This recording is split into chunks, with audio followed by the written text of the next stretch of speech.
and stream live. Okay. Just let me, it's okay. We test.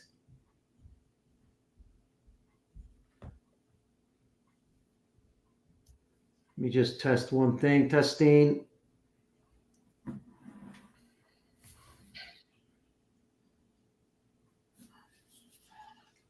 All right. We are, yes, folks, on Facebook. Okay. 3, 2, 1. Guess what? Baseball outside the box. Your host, Pete Caliendo. Hey, we are back. Get this, huh? Can you believe it? 2 years without doing a podcast show. I'm in withdrawals, so this is really going to help me. Okay, it's kind of like an addiction. I'm back. I'm excited. I want to bring so many guests on. I'm going to try to do as much as possible. Remember, this is a show that loves to interview baseball's greatest coaching minds, and we don't care if they challenge the status quo, because you got to do that sometimes. Actually, we love when they challenge the status quo, not to be mean or anything, just to think outside the box. That's why we hit this show as Baseball Outside the Box. And we got a great guest to start off our very first show. And before I introduce him, I just want you to know that I'm highlighting in the next 2-3 weeks the mental game and vision training. And why? Because I think those two are the most critical developments of the game when it comes to young players, older players, professional players. I think if you can do those really well, we talk about the game of failure. Well, if there's more failure, then we better be strong at the mental game. I know I wasn't strong at the mental game, and it really hurt me. And then obviously vision. If you can't see it, how are you going to field it? How are you going to pitch? How are you going to hit? You just can't do it. The better vision you have, the better chances you have. So those are the two areas we're going to highlight. All right, my guest. I will not hide this. I want to first of all thank Tiger Peterson with the Seattle Mariners for introducing our good friend Kellen Lee here. And I'll tell you what, I spent an hour with Kellen talking baseball, talking about ISG, because Kellen is going to go with us to Korea, and the Korean coaches are going to be amazed. They're going to love it. They wanted the mental game. They're going to get one of the best. Kellen, I'll just give you a little background. I won't give you all because we'll be here all day. But just to give an example, Seattle Mariners mental coach, and I'm going to ask him about how they titled that, as far as the mental game and the mental coaches. But you know what I love about Kellen is he trained the U.S. military for 3 years. We're going to get into that. I think that's interesting. Obviously, he's got a degree. He coached high school baseball. That's what's great. He played professional baseball. Then he went into the mental game. Obviously he's certified by the Association Applied Sports Psychology. He also, like I said, by the way, speaks Spanish. I think that's fantastic too. And I want people to know about Kellen because I think he's going to be a great, he spoke at the ABCA, did a fantastic job. I did ask some of our guys that I know, because I missed Kellen at that talk, but they loved his talk, and I think that helped a lot. So let me introduce, without wasting any time, Kellen Lee with the Seattle Mariners. What's up, buddy? Peter, thanks so much for the introduction. I'm really looking forward to the conversation today, and the feeling's mutual. When we first met and talked some shop about the Korea Coaches Clinic, I felt like we, had a lot of different things that we broke down that I'm really excited to continue to break down. And I thought it was a fantastic conversation, talking baseball, talking mental game, and really everything in between. So like I said, I'm really looking forward to the discussion today. Yeah, and I got to tell you, a little rusty at the beginning here, so I'm just getting into the ball game now. But it's like riding a bike, right? You don't forget yes, it. Sir. You just got to, not practice, but you got to do a few and then get them underneath your belt. And no different than spring training, right? It's like spring training to me. That's right. Let's jump into this, because I think this is going to be an outstanding conversation. I'll tell you why, because first of all, I love the part about the military aspect, but here's I think this is important. You and I talked about this offline. I want young coaches to have an idea what it takes to get to the professional level, whether it's the minor league level, major league level, but even in the college, and just progress forward. You got a great story how you started. That's one of the things I asked you when we were talking. And I think it's important for coaches to understand this, because I think it'll help them kind of not have a shortcut, but have a good idea of what they should be doing, if they really want to be in professional baseball. Along with, if they love the mental game, that's even better. That's great. If they want to get into the mental game of professional baseball, or just be a coach, or whatever the reasons that they want to be in pro ball. Let's start with your story. I think that'd be great. How'd you get started in all this? Yeah, I do think the background, the path to get to professional baseball or college baseball or wherever your career goals are. It's really important to understand there's a ton of different paths to get there. But for the most part, most guys, most coaches will go down a very similar road. So my story all starts when I was an undergrad at UC San Diego, go Tritons. And I played for Coach Dan O'Brien, had a really good team when I was there. And after I graduated, he ended up getting the head coach's job at Santa Clara University. And after I graduated, I didn't get drafted. I had no prospects of playing after college. And I truly didn't really know what I wanted to do at that point. Again, 22 years old, trying to figure out where I wanted to fit in this world. But coaching was interesting to me. I was like, that's a possibility. But also there was like this sports psychology thing in the back of my head that I'll get to here in a second. So when my coach got the job at Santa Clara University, he asked me to go with him. So I was his director of baseball operations for 2 years. Simultaneously, I was taking graduate classes in sports psychology. And truthfully, kind of backing up a little bit, a lot of coaches, whether they're in college or in professional baseball, probably started in some volunteer capacity, whether it's director of operations or a volunteer assistant. And I know that the landscape has changed in college baseball quite a bit along those lines. But it's really just getting a ton of reps of coaching, just in general. Doesn't matter the level, whether it's youth or travel ball or high school. It's just getting a ton of reps, because the truth is, the more comfortable you are talking about the nuances of the game, teaching the game, talking to players, interacting with everyone, managing coaches, working with coaches, all of that is relevant and really helpful experience. No matter where your career goals are, just getting a ton of reps as a coach.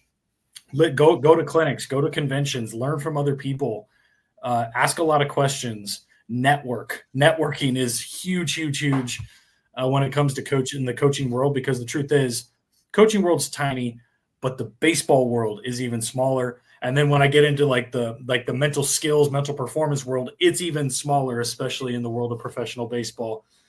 So I know my story's kind of going all over the place, but I just wanted to plug, coaches that want to make a career of it, it's likely that you're going to have to grind for a little bit to land where you want to go, or take a step in the right direction. And I fortunately was able to do my grind work early while I was in grad school, which worked out perfectly for me. Got a ton of experience working on the staff, doing a lot of things for the coaches and support of the coaches as I'd watch them go out recruiting trips and really just compete day to day during the season. And I took care of a lot of the off-field stuff, but it really opened up my eyes to the coaching world, the just working in sports in general. Gained a lot of valuable experience from that.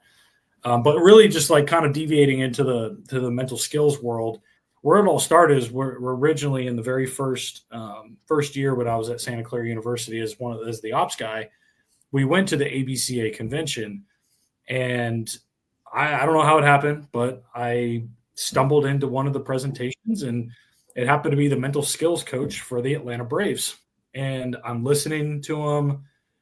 Imagine, again, I had just started my graduate program in sports psychology, super eager, super motivated to, get my career going. And here's this gentleman talking about his responsibilities, what he does on a daily basis as a mental skills coach. And I'm like, that's it. That's what I want to do. Because again, I had considered coaching. I was like, I think I could be a pretty good coach, former catcher. I kind of understand the game. I kind of fit that mold. I love working with people. I love mentoring people. I love leadership. But when he was explaining what he was doing, and I'm like, you know what? That's it. That's the perfect blend for me, where I get to attack the mental side of the game as a mental skills coach, but I'm also a coach that understands the game, and I'm able to really blend those two worlds together. So ever since that moment, I made that decision. That's where I'm going to go. I'm going to make all my career decisions in order to set me up for the best chance of success in that realm as a mental skills coach in professional baseball.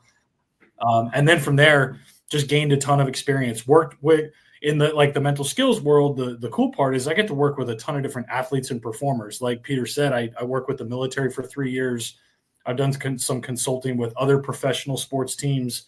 I've worked with doctors and surgeons and pilots and medical personnel. And really, like, the truth is, like, any career with like the consequences of performance matters. Like, there's a mental component to what they do. And the cool part in the mental skills world is I get to work with everybody. And, baseball is my baby, my first passion. And I thoroughly loved the work that I do with the Seattle Mariners now. But the cool part is I get to gain a ton of experience working with a wide range of people, a wide range of performers. I'll just call them performers because they all are performers. And there's certainly a mental component to it. So, again, kind of giving to the fast forward to current day, spent 3 years working with the military. In the midst of that, I decided to go back and get a PhD in performance psychology on top of the master's in sports psychology that I had. And then after 3 years in the military, I ended up working for the San Francisco Giants, same capacity mental skills coach for 3 years. And this is my third year with the Seattle Mariners as we speak here on June 10th, 2025. And that's that to me is I've set myself up for a really great chance of success. Working with the military was an unbelievable experience for me. I grew as a person, grew as a professional.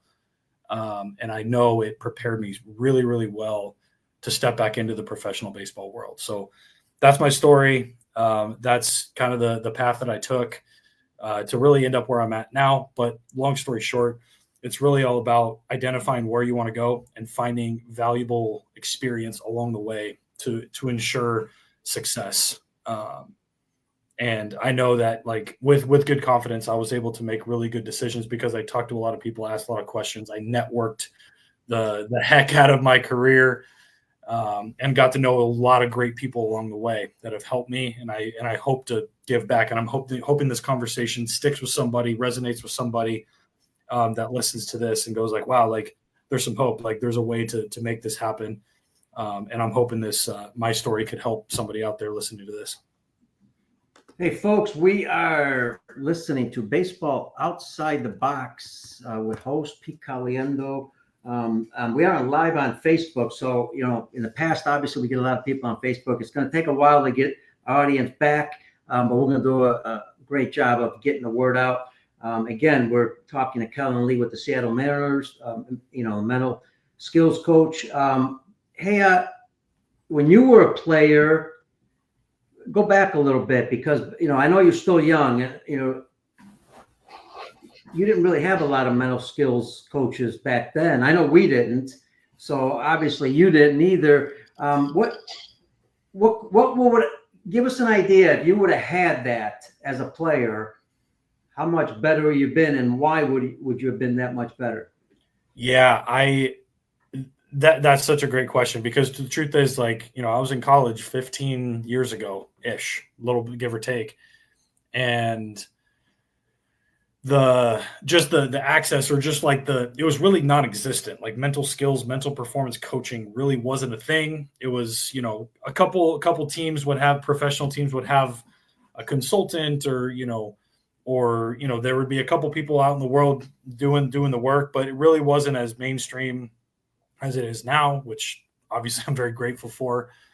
I was super fortunate. Dan O'Brien, our head coach at UC San Diego, introduced us to all of these concepts that I love and I coach to this day.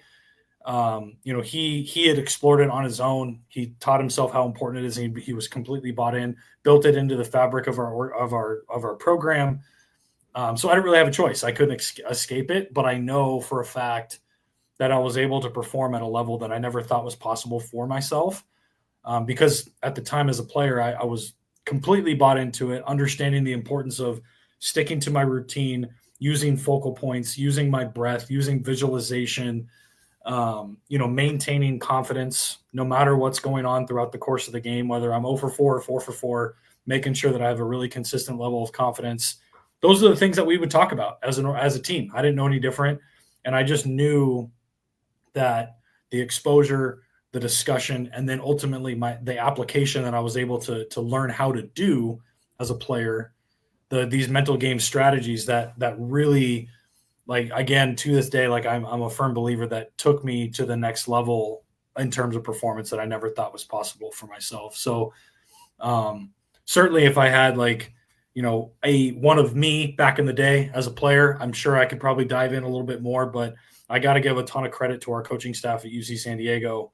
They did an unbelievable job preparing us mentally and physically. And I know for a fact I experienced success myself, but as a team, as a program, going to the Division II World Series back-to-back years was no fluke. We were really successful, and we were always talking about the mental game, talking about how important it is. And I know that experience as a player was heavily influential in my career choice, because I saw the benefit myself, and I'm hoping that I can share those experiences, share that knowledge, and share those strategies with as many players and coaches as I possibly can, because I know how big of an impact it can have on performance and being consistent as a player. Even Major League Baseball, obviously college baseball, minor league baseball, nowadays has mental skills coaches of all levels. I know you and I talked, and there's a head guy that runs that department. Then you have everybody else who's in the minor league system and all that.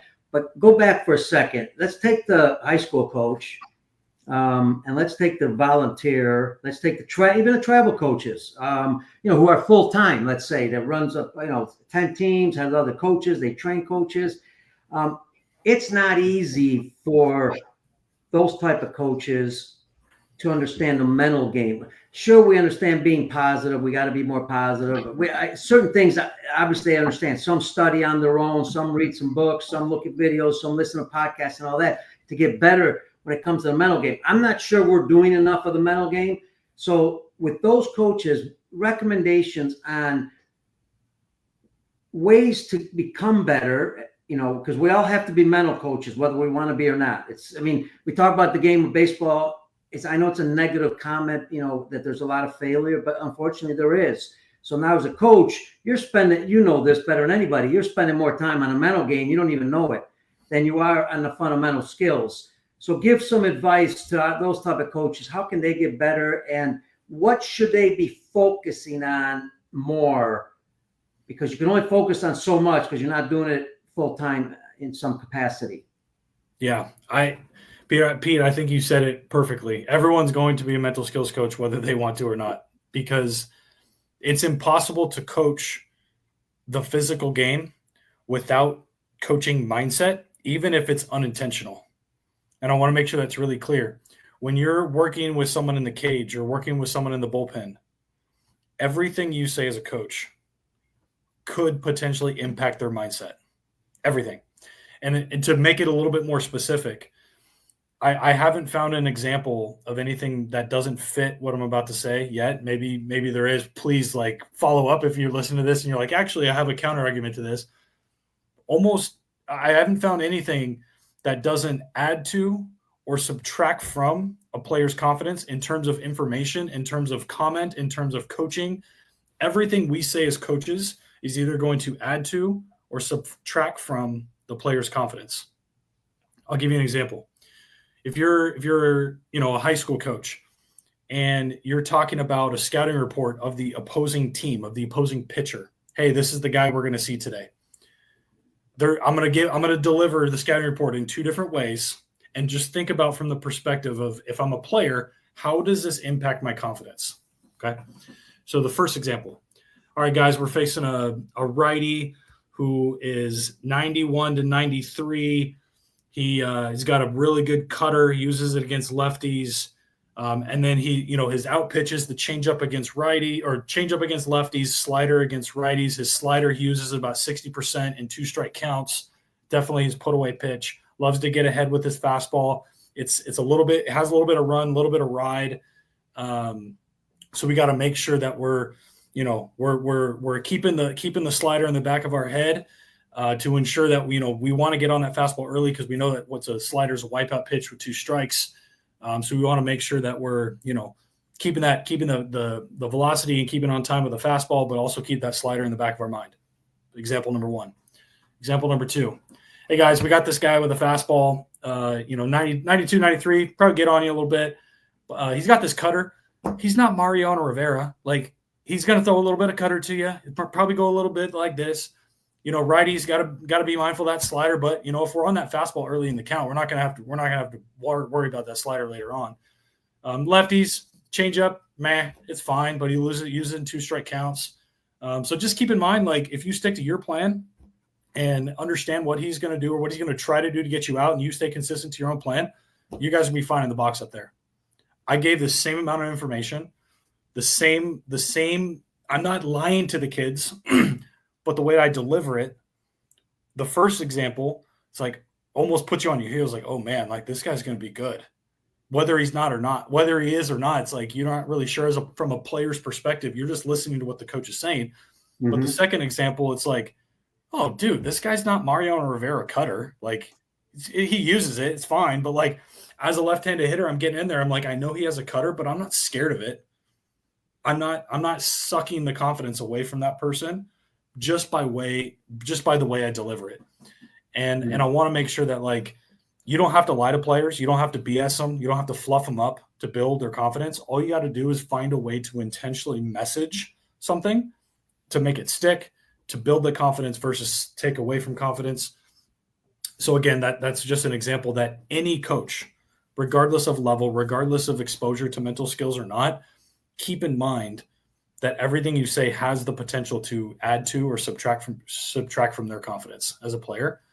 Is that the biggest mistake coaches might make, not doing that? I would say it's one of the mistakes that, again, they're just not aware of it, because that's how they know that's how they think that it should be delivered. Mm-hmm. But I do think it's a common mistake, and I think if we want to phrase it that way, I can kind of answer the question based on like just common mistakes that I see in like different ways to address them. Yeah. I think another common mistake that I see, both hitting coaches, pitching coaches, managers, head coaches, doesn't really matter. The title doesn't matter. The role is the tendency to focus and only give feedback on mechanics of pitching mechanics, hitting mechanics.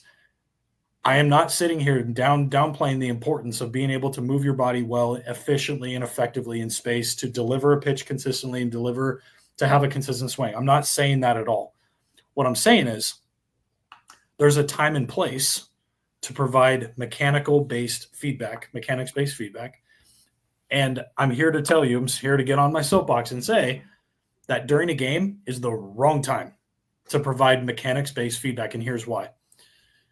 If you think about it from a player's perspective, if you're telling one of your hitters, hey, keep your front shoulder closed and rotate the back hip at 45 degrees, whatever it is. I've heard this. I've heard like that type of feedback given to players when they're standing in the box. If you actually want these guys to tune into the angle of their hip and the angle of their shoulder while they're trying to hit a 90-mile-an-hour fastball, guess what? They're not going to be able to do it. There's just not enough bandwidth in your brain to be able to process, oh, I need to have my elbow at this particular angle to hit this. No, not the time. On the pitching side, hey, you got to make sure you load up that back hip and create some torque. There's a time and place, and the game is not the time. It's in the bullpen. It's in the cage. It's 3 days before the game. It's making sure that they're confident in how their body moves, because that's important, right? We're operating from this assumption that everything I tell a player either adds to or subtracts from confidence. So I want them to be able to be confident in their swing and confident in their mechanics. But trying to address the mechanics during the game is not the right time. So the counter way to get after that is everything you tell them, every piece of feedback or in-game coaching that you give them should be externally focused or mindset based. And what I mean by that is, from a pitcher's perspective, you can say things like, hey, keep attacking the middle of the zone here. You're not talking about their body. You're not talking about the external rotation of their whatever shoulder. Not talking about that. We're just giving them a little bit cue. Hey, let's keep attacking the zone here with some confidence. Or, hey, when you're throwing that slider, visually pick up, you know what, attack the lower half of your catcher's chest protector. You're giving them something outside of them that they can visually connect to, and it's much easier to clear out their mind to execute those skills that they've already trained hours and hours and hours and hours to develop. But also you can talk about, like I said, mindset. You can talk about aggression. You can talk about like any visual imagery that you can create in their mind that perhaps you have the conversation well in advance before the game. And you're like, you know what, like this particular pitcher, resonates with like the image of a bear being aggressive and attacking in the wilderness. Hey, be a bear out there. Like something simple like that they're like connected to, and it makes it meaningful. It frees up their mind and allows their skill set to show up. And like the long story short there is people ask me all the time, like, what's the point of having a good mental game? Like, what does it do for you? Yeah. And really the simple answer is a good mental game gives you access or restricts access to your physical skills in the moment. That's all it does. That's all it does. Because even as a mental skills coach, it is on my IRS tax documents. That is my job title, mental skills coach. I to this day, I firmly believe that you can't think yourself into being physically more skilled in the moment, but you can think yourself out of accessing the skills that you have in the moment.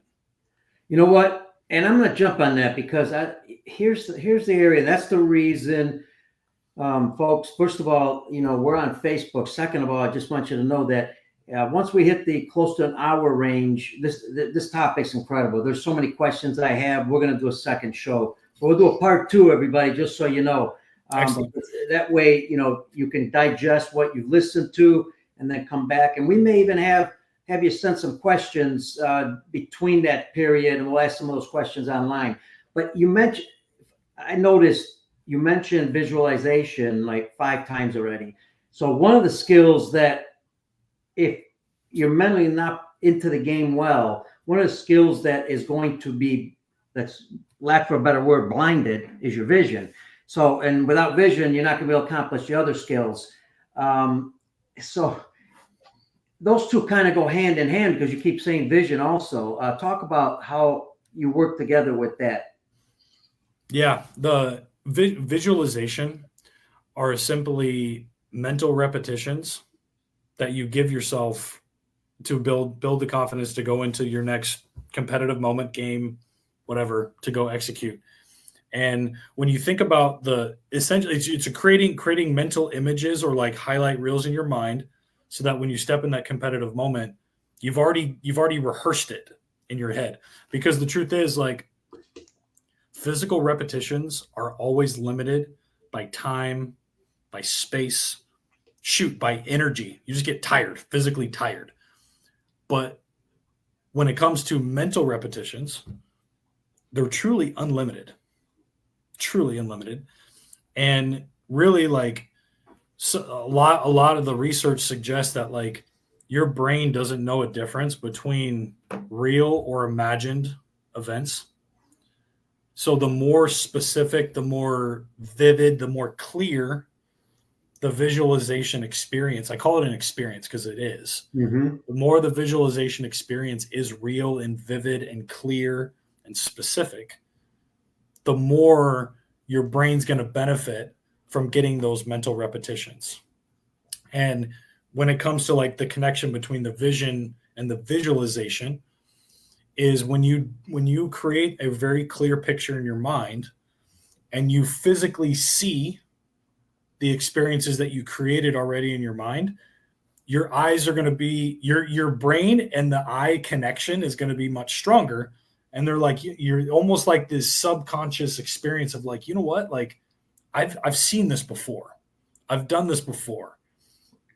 To the point of I've had players tell me it's almost like a deja vu experience when they have they created the visualization ahead of time, and then whatever they were creating in their mind actually happens, and they're like, "Whoa, like that was wild!" Like I know I haven't ever done this physically, but I know I've done it mentally, and your brain doesn't know the difference.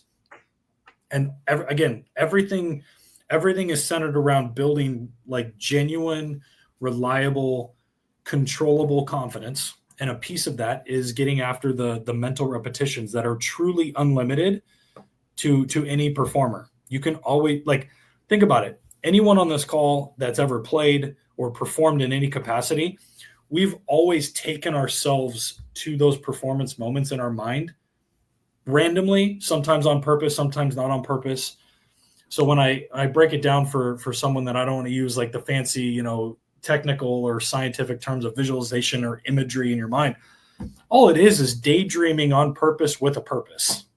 Because we all daydream. We always like, I wonder what that's going to look like. But when you're using it for performance benefits or confidence building, you're just creating that experience on purpose with a purpose. And that purpose is to build the confidence, give yourself a couple more mental repetitions that you otherwise wouldn't have.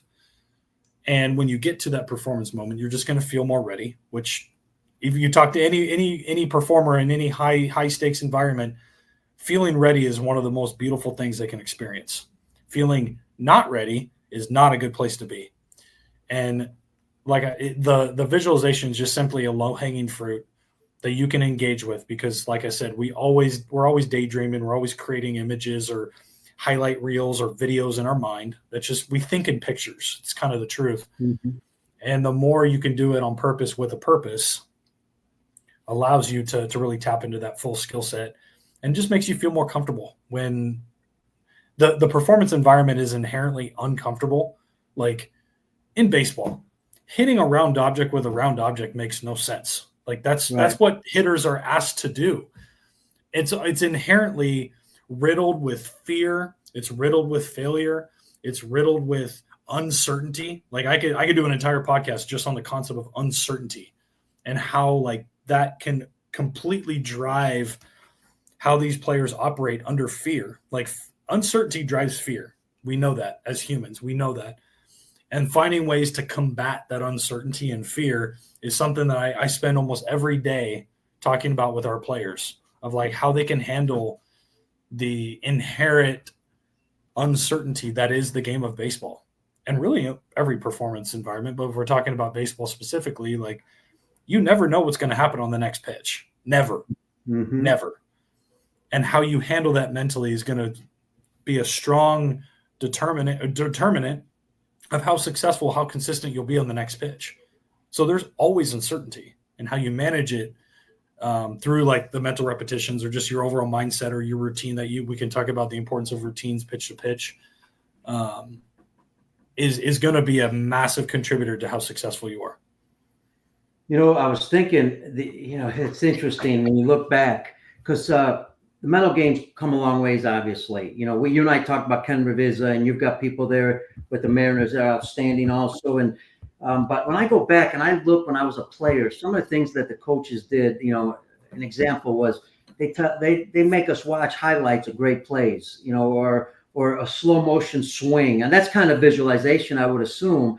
But let's take it, okay, the things that were back then, and now with science and with reality that things are working, that the mental game is improving players and what you guys are all doing. What are some of the things that are actually working, and then some of the things that we think are good, but, may just be fallacy, in fiction, because I may give you an example. As a coach, I may go out, I remember somebody always telling us, when you go to a pitcher, don't tell him not to throw this pitch, because that's the pitch he's going to throw, right? Or is that true, or is that fiction? Those kind of things. I think the don't do something, it's probably more fact than it is fiction. Mm-hmm. But there are certain circumstances where guys like, honestly, that actually works for me. Like, don't be afraid. Don't hit this guy. Like that can work. Yeah, it's not like a black and white. Like I do like I am all on board with like filling your head with what you want to do versus what you want to avoid. I'm all in on that. So in that case, you're saying you really have to know the player also. It's not just a cookie cutter system. No doubt. And like I'm trying to think of like where to even start with this because I have so many thoughts Yeah, on this. out of this. There's so many different ways I could answer that question. It's really like to your point, you have to understand like how that player thinks, what goes on in their head, what's going to be the most helpful. And I think like when it comes to like the fallacy versus fact or like what we know works, I'll use a really easy example because I think it's incredibly popular. It's, you open up Instagram, you open up TikTok, you open up YouTube, like you're going to find people talking about this particular topic. And I'll kind of talk about the benefits, but also the downfalls of delivering it a certain way. I think one of the most popular strategies that I've heard from coaches or just like really anyone in general is like the idea of positive thinking. Okay. And I am in no means like anti being positive, but when things are objectively not good, telling yourself that they are good is simply lying to yourself, which isn't helpful. So like if they are good, it's like, great. Yeah, things are good. Like I'm really positive. I have a good mindset or positive mindset, whatever. Great. Fantastic. That's excellent. But if you're 0 for your last 20, I promise you this, if I ever tell a player, hey man, just be positive, they're going to probably give me the finger and walk away from me. They're going to say, this guy's full of it. Right. And I'm going to lose a ton of credibility. Sure. So in that particular moment, I can choose to be positive and just fill them with a bunch of BS. Or I can go, you know what, dude? Things aren't very good right now. But there's hope for the future. We can find a way. We can build a plan to ensure that the future gets better. What I did was I didn't choose positivity. I chose optimism. There's a difference. Positivity is about the right now. It's telling yourself that right now everything is good, whether it is or is not. And you can BS yourself about what's going on around you. If things are objectively bad and you tell yourself like, oh, things are good, I'm really good. Like like your gut tells you, nah, you're just lying to yourself. You're BSing yourself. But the cool part when it comes to optimism and the difference between positivity and optimism is the optimism is no matter what's happening right now, it's the fundamental belief that the future can get better. And the cool part is you can't BS yourself about the future because it hasn't happened yet.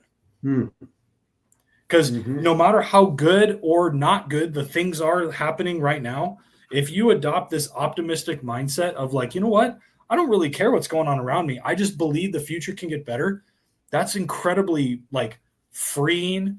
It's incredibly powerful. And what's cool is you would peel a layer back. Again, we get down to just fundamental like psychology is we know that actions follow beliefs, period. If we believe something, we're going to act upon it. And if we believe the future can get better, how that's going to impact our actions or behaviors is that in the moment, we're going to act as if we believe the future is going to get better, and we're actually going to increase our chance of the future getting better. So it's this constant cycle. So what I'm throwing out to you is like a common coaching strategy is like, hey, just be positive. What I'm telling you is that's only helpful if things are objectively good. If things are objectively bad, that's not helpful because you're not giving yourself any accurate information. You're not giving yourself anything to act upon in a meaningful way. But what I am also throwing out to you, and really everyone listening, is you can always choose optimism because you can never lose with optimism. No matter if things are good, bad, or indifferent, if you truly believe the future can get better, you're going to put yourself in a good spot because you can't lie to yourself about the future. You can only lie to yourself about the present, and that's what positivity is. So I wanted to kind of clarify and like kind of delineate between those two concepts because a lot of people use those words simultaneously or like synonymously, but they're not the same.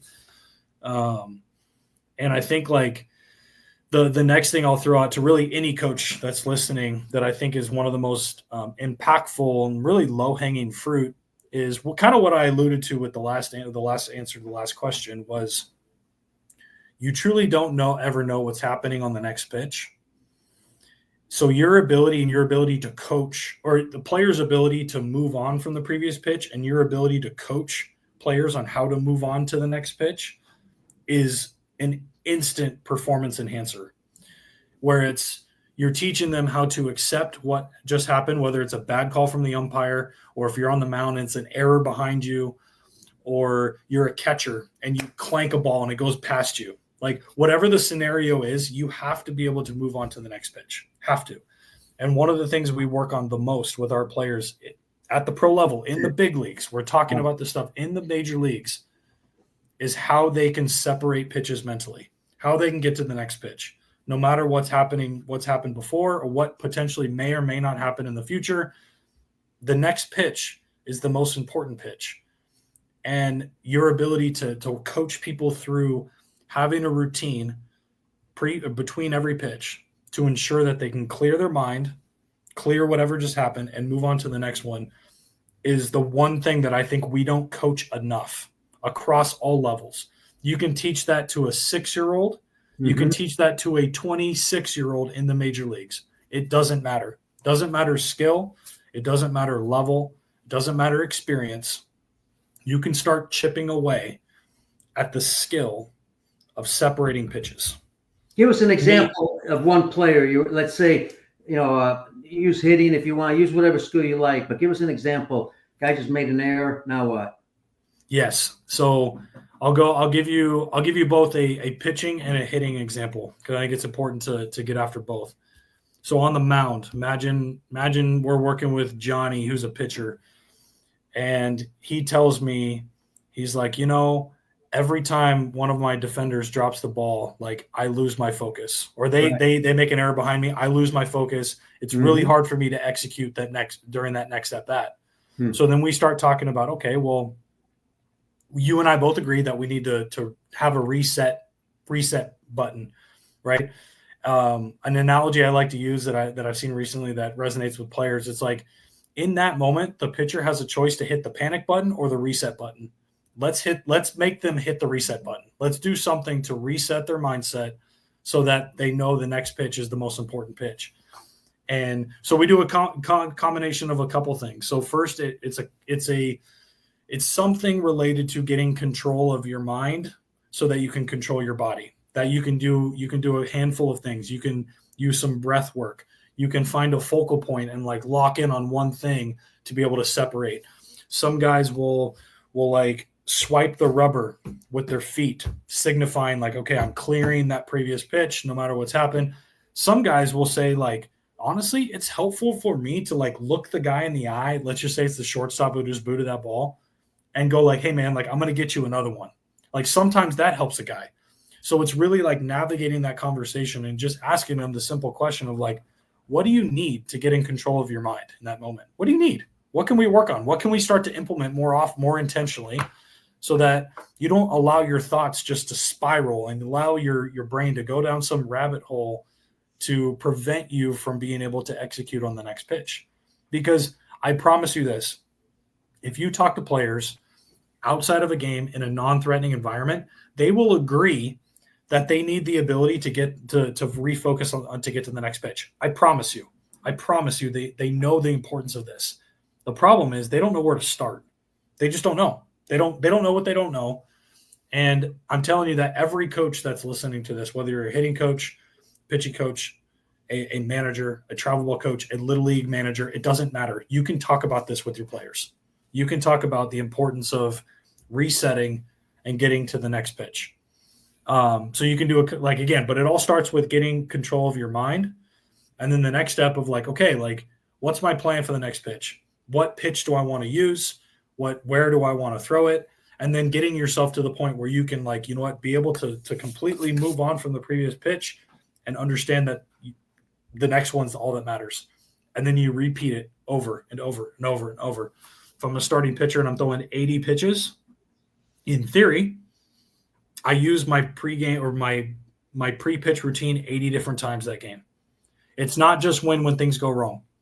The most consistent players are the ones that utilize that process every single pitch, and not just when things go wrong, because that allows you to be more accepting of what happens. Whether you throw strike one or a ball off the wall as a pitcher, you have to be able to get to the next pitch. So on the hitting side, you step in the box, the pitcher throws it this far off the plate, strike, umpire, bang, strike. You're standing there with an 0-1 count. You have the ability to, in your mind, go, well, this umpire screwed me. The at-bat's over. I'm done. I'm not going to be able to be successful. Or you can think to yourself, well, it's an 0-1 count. It is what it is. I can't change it.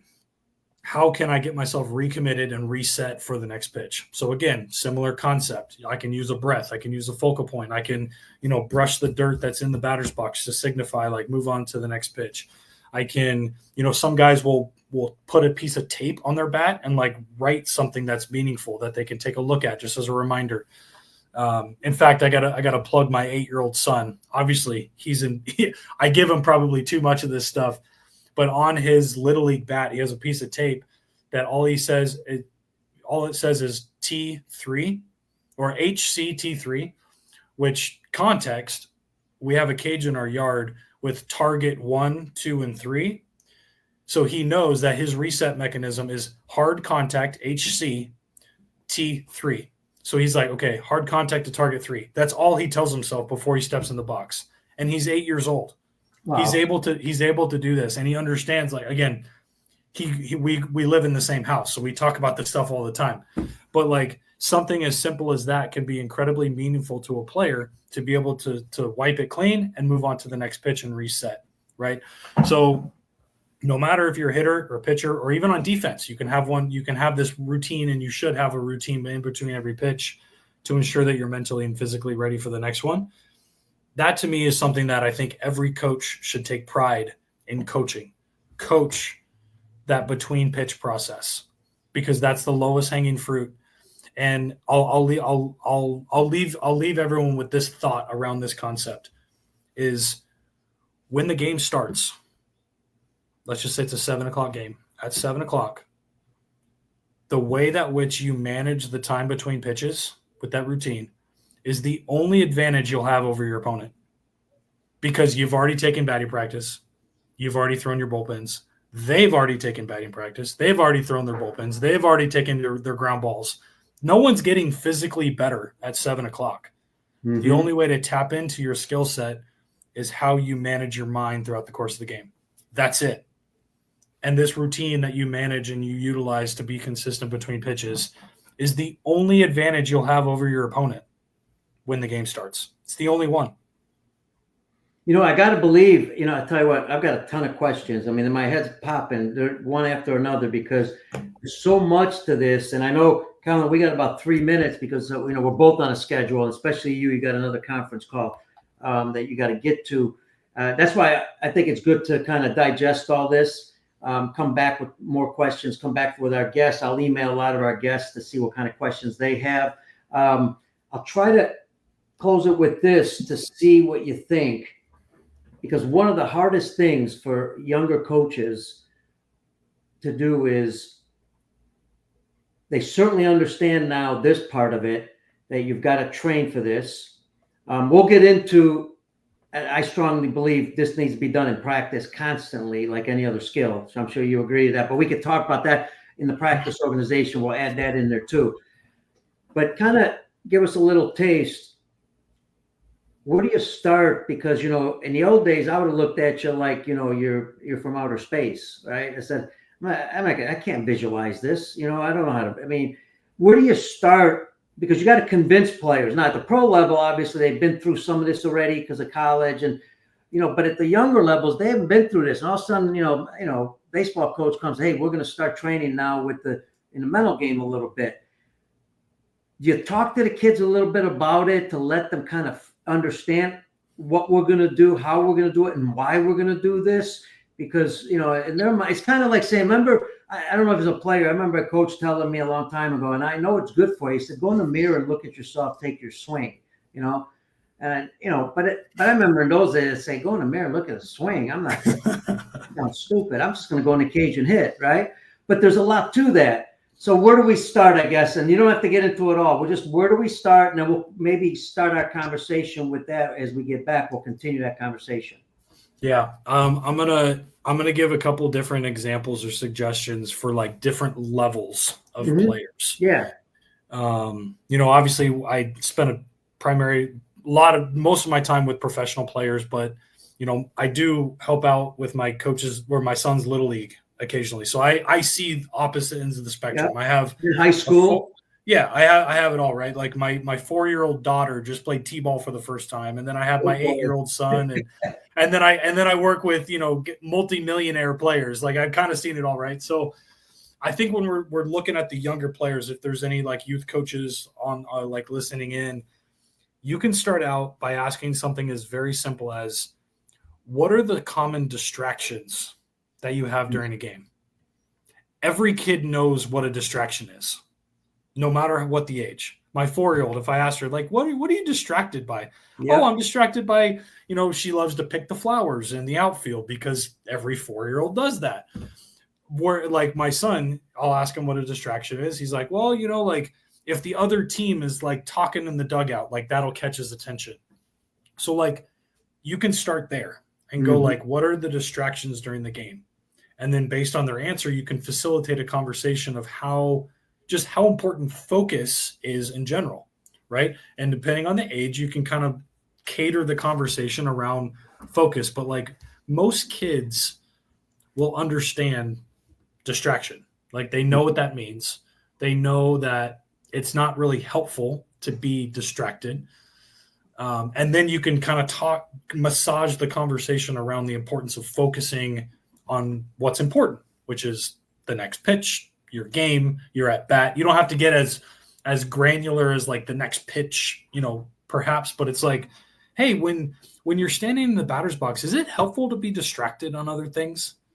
They're going to say no. They know that. Like they know that, right? So you can cater the conversation, cater the question to the recipient versus like on the pro side. One of my favorite questions to ask these guys is, what prevents you from executing the process that works? Very different question, but similar sentiment. It's like, what draws your attention? What grabs your attention away from what works? And I share this with people all the time. Like, I'm fortunate enough to work with some of the best players in the entire world. And a lot of time, my interaction with players, like certainly there's a teaching component, and I coach them up and try to get them better and teach them new things. But a lot of times I'm just a professional reminder of stuff they already know. And I just want to bring it to the top of their attention so they can do it more often, on purpose, with purpose, back to that phrase. And so sometimes I'll just ask them like, dude, you know what you need to do. Like, what gets you away from that? What prevents you from staying committed or disciplined to what works? And they're like, my agent's telling me this, or the media's telling me that, or, my significant other is putting pressure on me to whatever, like whatever the context is. But like, they understand the importance of being consistent to what they know works, but just some things like grab their attention and pull them away from it. So those are some starter questions of like, with the young kids, what are common distractions? What catches your attention, little guy? Like whatever, right? Or, or you can ask them this, similar, like another kid question. I actually asked a kid this at Little League practice yesterday. It's like, what gets you upset during the games? And you can find out like what gets them all riled up. Is it striking out? Is it hitting a ball really hard right at the center fielder and they catch it? Like that was the example from yesterday. That's why it's top of mind. Yeah. I was having a conversation with a young 9-year-old. He was having kind of a tough practice, but I thought like he was playing well. He just wasn't getting results. Like he was getting thrown out, they were doing a base running drill, trying to steal base. He was getting thrown out. During batting practice, he was hitting balls right at the outfielders or infielders and getting out. And he was pretty upset about it. So I was like, dude, like you're hitting the ball hard, you're running hard, you're making good decisions. I'm like, first of all, it's practice. There's no consequences here. And you're figuring out like where you're at, your limits. Like, why are you getting so upset? And throughout the conversation, I realized that all he cares about is getting hits. It's all he cares about. Right. So then I can kind of help course correct. Like, dude, when you put that much pressure on yourself, it's really, really hard to play well. You're not going to be able to enjoy the game. You have to find a different way to measure your success and create success. So I'm just trying to give as many different examples of that Great similar stuff. conversation, so that no matter what level or what age you all coach, you can have these conversations. And you just have to think about, what am I trying to get from the player? What am I trying to better understand? And how can I help guide them along the way just to manage their mindset better? Because like I said this earlier, but no matter what you coach, no matter what you do as a coach, you are always, always, always coaching mindset in some capacity. And you have to you think about just the challenges for me to everyone listening is like finding ways to be more intentional with your coaching so that you're managing mindset, you're coaching mindset in a meaningful way that's really helpful and beneficial to the players that you work with. Yeah, I love it. I'll tell you what, and you kept saying it, and I think the change in the game nowadays compared to especially when I played, when I played, coach told you this and you did it no matter what. Here you're asking a lot of questions and you're getting the players involved at a very young age. I think is important to start at. I love that part. We're going to get into that more. I know you got to go. I got to thank you. Hey folks, we just scratched the surface. I mean, in my head, I got 1,000 questions. On paper, some.